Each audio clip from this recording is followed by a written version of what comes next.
Le Schefflera est une excellente plante d'appartement, mais aussi une plante intéressante pour les bureaux. Il a l'avantage de supporter les courants d'air, les températures basses, voire les pièces sombres. C'est une plante qui se bouture très facilement.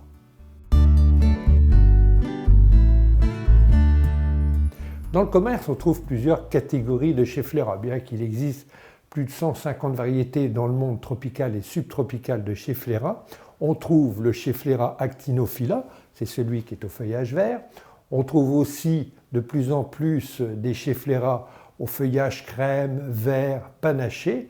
Et plus graphique, les Schefflera au tronc tressé. L'arbre à parapluie, c'est son autre nom. Vous souhaiteriez un jour tresser un Schefflera, des Schefflera, mais avant ça, nous allons apprendre à les bouturer.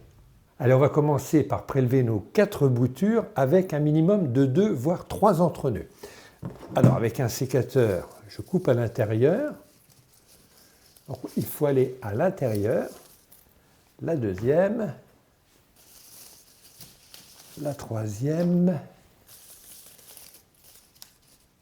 Alors maintenant, nous allons préparer notre substrat, notre pot, puisqu'il faut qu'il soit bien humidifié auparavant.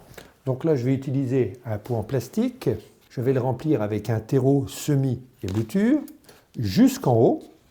Je le positionne dans une assiette creuse. Je vais y mettre de l'eau à l'intérieur. L'eau, par capillarité, va monter dans mon terreau. Donc ça, c'est important, puisque ensuite, on ne l'arrosera plus. Donc une bouture de Schefflera avec ses entrenœuds. Donc là, on voit ces petites formes de feuilles, l'arbre à parapluie.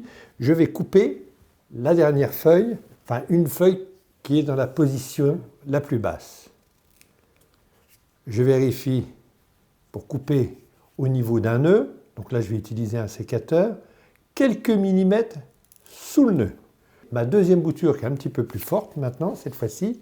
Donc je détache des feuilles du bas. Donc toujours ma coupe nette sous un œil, et ainsi de suite. Alors maintenant, mes 4 boutures, je vais les installer au centre de mon pot. La première, la deuxième, la troisième. En fait, je marie les 4 boutures ensemble pour pouvoir les tresser ensuite. Et surtout, je borde bien mes boutures. Il faut que ça soit assez tassé pour qu'elles tiennent très très bien. Alors, on pourrait laisser nos boutures ainsi, mais si on veut réaliser une culture à l'étouffée pour accélérer l'enracinement, je vais utiliser un couvercle qui pourrait être une bouteille en plastique, mais moi j'ai choisi un vase. Et je retourne mon vase, donc c'est un vase en verre, je glisse les feuilles à l'intérieur, et ma bouture est prête à germer. Donc là, je vais utiliser maintenant un cache-pot. Alors à l'intérieur de ce cache-pot, donc il est non percé, il ressemble étrangement à un pot en terre, je vais y mettre des billes d'argile. Je mets un petit peu d'eau toujours sur mes billes d'argile pour conserver l'humidité. Je retire mon vase. Ça va être beaucoup plus pratique pour le mettre à l'intérieur. Je positionne mon pot sur les billes d'argile. Mon vase par-dessus, toujours pour ma culture à l'étouffer. Et à partir de maintenant, on ne touche plus à rien. Je vais installer mes Schefflera, mes 4 boutures à la lumière, et l'enracinement devrait intervenir d'ici 1 mois. Lorsque les feuilles vont commencer à se développer, de nouvelles feuilles, je retirerai le vase.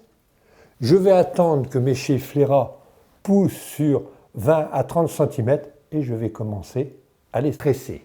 Mais là, c'est une autre histoire.